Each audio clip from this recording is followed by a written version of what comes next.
Express బస్సుల్లో తక్కువ దూరం ప్రయాణించే మహిళలు ఎక్కువగా వెళ్తున్నట్లు టీఎస్ఆర్టీసీ యాజమాన్యం దృష్టికి వచ్చిందని, దీనివల్ల దూర ప్రాంత ప్రయాణికులకు తీవ్ర అసౌకర్యం కలుగుతోందని, తక్కువ దూరం ప్రయాణించే వారు పల్లె వెలుగు బస్సు ఎక్కి సిబ్బందికి సహకరించాలని, అదేవిధంగా కొందరు మహిళలు అనుమతించిన స్టేజిలో కాకుండా మధ్యలోనే బస్సులను ఆపాలని సిబ్బందిపై ఒత్తిడి తెస్తున్నారని, దీంతో ప్రయాణ సమయం పెరుగుతోందని, ఇక నుంచి ఎక్స్ప్రెస్ బస్సులను అనుమతించిన స్టేజిలోనే ఆపడం జరుగుతుందని, దూర ప్రాంత ప్రయాణికులకు ప్రాధాన్యత ఇచ్చి సిబ్బందికి సహకరించాలని టీఎస్ఆర్టీసీ యాజమాన్యం ఈ సందర్భంగా విజ్ఞప్తి చేయడం జరుగుతోంది. ఈ నెల 9వ తారీఖు నుంచి రాష్ట్ర ప్రభుత్వం చేపట్టిన మహాలక్ష్మి ఉచిత ప్రయాణం మహిళలకి, ఆడపిల్లలకి, అదేవిధంగా థర్డ్ జెండర్కి టీఎస్ఆర్టీసీ యాజమాన్యం చాలా సక్సెస్ఫుల్ గా ఇంప్లిమెంట్ చేయడం జరుగుతుంది.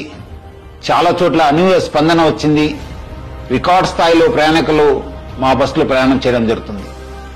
బట్ ఈ ఒక పథకం ఇంప్లిమెంట్ చేయడంలో యాజమాన్యానికి, ముఖ్యంగా మన సిబ్బంది కూడా కొన్ని సమస్యలు తెలియెత్తుతున్నావు. ముఖ్యంగా చాలా మంది మహిళలు తక్కువ దూరంకి వెళ్లే వాళ్ళు కూడా మన ఎక్స్ప్రెస్ బస్సులో ఎక్కి దూర ప్రాంతం వెళ్లే ప్రయాణికులకి ఇబ్బంది కలిగించే విధంగా ప్రయాణం చేస్తున్నారు.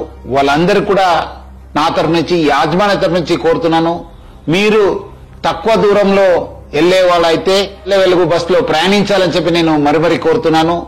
అదేవిధంగా కొంతమంది మహిళలు స్టేజ్ కాకుండా మధ్యలో, రోడ్ మధ్యలో ఆపడము, లేదంటే ఎక్కడ కావాలో అక్కడ ఆపండి అని చెప్పి అడుగుతున్నారు. దీనివల్ల కూడా చాలా దూర ప్రాంతంలో వెళ్లే వాళ్ళు కూడా చాలా ఇబ్బంది కలుగుతుంది. స్టేజ్ దగ్గర మాత్రమే మా బస్సు ఆగడం జరుగుతుంది. సో ముఖ్యంగా దీనివల్ల కూడా దూర ప్రాంతం వెళ్లే వాళ్ళు, వేరే ప్రయాణికులు కూడా మేలు జరుగుతుంది.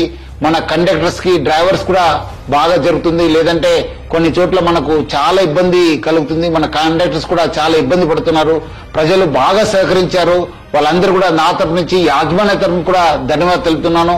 వచ్చే రోజు కూడా ఈ ఒక స్కీమ్ ని ఇంప్లిమెంట్ చేయడానికి మహిళలు, ఆడపిల్లలు, థర్డ్ జెండర్ వాళ్ళందరూ కూడా సహకరించాలని చెప్పి నేను మరీ యాజమాన్య తరఫు నుంచి అందరు కోరుతూ, మహిళా లోకానికి, ఆడపిల్లలకి, థర్డ్ జెండర్ అందరూ కూడా నేను యాజమాన్య తరఫు నుంచి కూడా సహకరించేందుకు పేరుగా ధన్యవాదాలు తెలుపుతున్నాను. మరిన్ని అప్డేట్స్ కోసం మా ఛానల్ ని సబ్స్క్రైబ్ చేయండి.